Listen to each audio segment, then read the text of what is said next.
मुअज़्ज़िज़ नाज़रीन, 24 नवंबर 1971 को एक शख्स ब्लैक ब्रीफ केस लेकर अमेरिका के पोर्टलैंड इंटरनेशनल एयरपोर्ट पर नॉर्थ वेस्ट ओरिएंट एयरलाइन के फ़्लाइट काउंटर पर पहुंचा। कैश इस्तेमाल करते हुए इस शख्स ने फ़्लाइट 305 पर एक यकतरफ़ा टिकट ख़रीदा। ये टिकट सियाटल इंटरनेशनल एयरपोर्ट के लिए था, जिसका सफ़र सिर्फ 30 मिनट का था।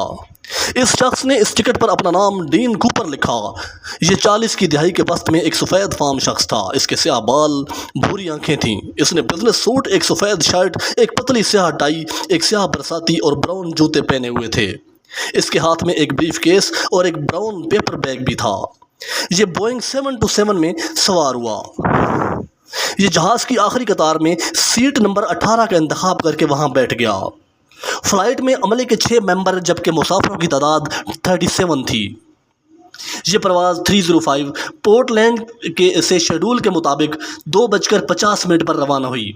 टेक ऑफ करने के कुछ ही देर बाद कूपर ने अपने बिल्कुल पीछे जंप सीट पर बैठी हुई फ़्लाइट अटेंडेंट फ्लोरेंस को एक नोट दिया।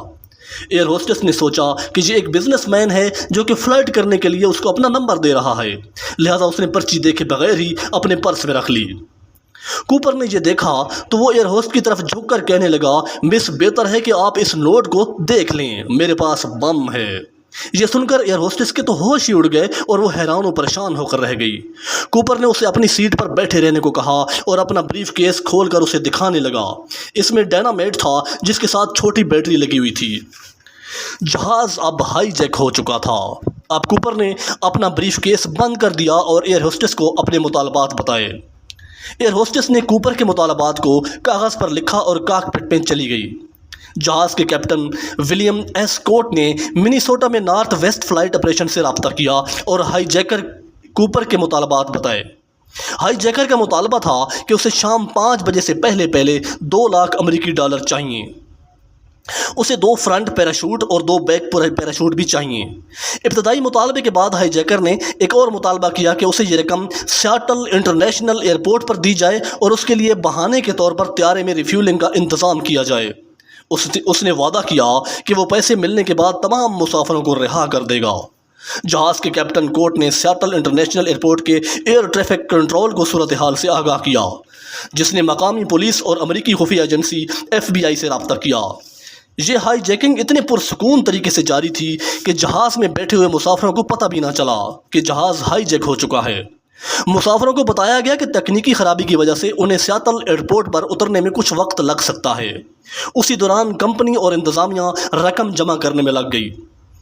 पोर्टलैंड से सियाटल की प्रवास के दौरान कूपर ने मुतालबा किया कि दूसरी एयर होस्ट टीना हर वक्त उसके साथ रहेगी।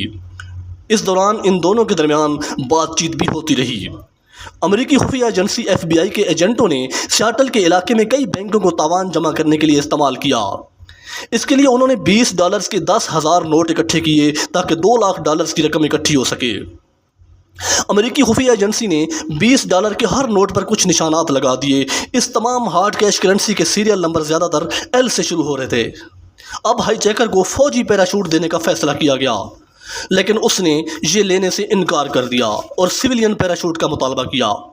आखिरकार परवाज़ एयरपोर्ट पर लैंड हो गई। यहाँ पर एयर होस्टेस टीना उसके कोरियर का काम करती रही। वो पैसे लेकर कूपर की सीट पर गई। फिर बारी बारी चारों प्राइवेट पैराशूट इस तक पहुँचाए गए। एयरपोर्ट पर त्यारे की फ्यूलिंग के लिए बहुत ज़्यादा वक्त लग रहा था, जिसकी वजह से 3 ट्रक मंगवाए गए और जल्दी से त्यारे की रिफ्यूलिंग की गई। रिफ्यूलिंग के बाद मुसाफिरों को कूपर ने नीचे उतरने की इजाज़त दे दी। अब अपने के 6 अरकान हाईजैकर ही पीछे रह गए थे। एक एयर होस्टेस ने पूछा कि क्या वो भी उतर सकते हैं। इस पर हाईजैकर ने कहा कि तुम लड़कियों का जो दिल करे वो करें। इस पर वो दोनों एयर होस्ट नीचे उतर गईं। कूपर को तवान मिल चुका था, लेकिन वो नाराज़ था कि उसको पैसे आम से बैग में क्यों दिए गए हैं। इसलिए उसने एक फालतू पैराशूट को काट कर उसमें रकम डाली। एयरपोर्ट पर ज़्यादा देर लगी तो उसने कप्तान को जहाज़ उड़ाने का हुक्म दे दिया और कहा कि उसे मैक्सिको सिटी एयरपोर्ट ले जाए। उसने कप्तान को यह भी हिदायत की कि जहाज़ की परवाज़ 10,000 फीट से ज़्यादा ना हो, बुलंदी जिसकी 10,000 फीट से ज़्यादा ना हो, और जहाज़ की रफ्तार भी 100 नॉट पर बरकरार रखी जाए और उसके साथ साथ जहाज़ का लैंडिंग गियर भी खुला रहे। हाईजैकर को बताया गया कि इस स्पीड से अगर जाएं तो वो कभी भी मैक्सिको सिटी नहीं पहुंच पाएंगे और उनको दोबारा रिफ्यूलिंग करनी पड़ेगी। लिहाजा हाईजैकर ने इस बार रीनो एयरपोर्ट का इंतखाब किया और जहाज़ अब रीनो एयरपोर्ट की तरफ टर्न करने लगा। اسی دوران ہائی جیکر نے اپنی کمر کے ساتھ رقم والا بیگ باندھنا شروع کر دیا۔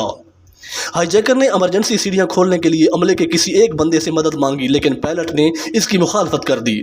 پائلٹ نے کہا کہ اس طرح عملے کا وہ فرد باہر گر جائے گا۔ ہائی جیکر نے تمام عملے کو کیبن میں بھیج کر اس کا دروازہ بند کر دیا۔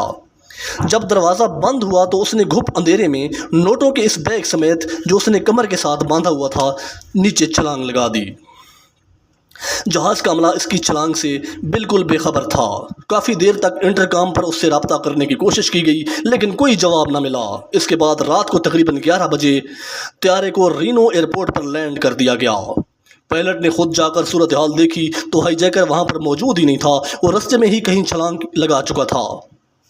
اس واقعے کے بعد میں بڑے پیمانے پر امریکی خفیہ ایجنسی نے FBI نے تحقیقات کی۔ ڈین کوپر کا خاکہ بھی بنایا گیا، اس کی DNA پروفائلنگ بھی کی گئی لیکن اس کا کوئی سراغ نہ مل سکا۔ ایک نیوز رپورٹر کی غلطی کی وجہ سے اس کا نام DB کوپر چھپ گیا اور وہ اسی نام سے مشہور ہو گیا۔ امریکی خفیہ ایجنسی نے اس کیس کی تقریباً 45 سال تک تحقیقات کی لیکن آخرکار سن 2016 میں اس کیس کو بند کر دیا گیا۔ اس کیس میں صرف ایک ہی سراغ ملا جو 1980 میں ہاتھ آیا تھا۔ امریکن ایجنسی FBI کو 1980 میں دریائے کولمبیا کے کنارے $5800 امریکی ملے، جس کے اوپر وہی نشانات تھے اور وہی سیریل جو L سے شروع ہوتی تھی وہی تھی۔ یہ رقم بھی بعد میں کبھی استعمال نہیں کی گئی، اس لیے کسی کو پتہ ہی نہ چلا کہ DB کوپر کون تھا اور اچانک کہاں غائب ہو گیا۔ یہ امریکن ہسٹری میں آج بھی ایک معمہ ہے اور اتنی جدید ٹیکنالوجی کے ہوتے ہوئے بھی امریکہ آج تک اس مجرم کا کوئی سراغ نہ لگا سکا۔ تو ناظرین، کیسی لگی آج کی ویڈیو نیچے کمنٹ سیکشن میں ضرور بتائیے گا۔ اللہ حافظ۔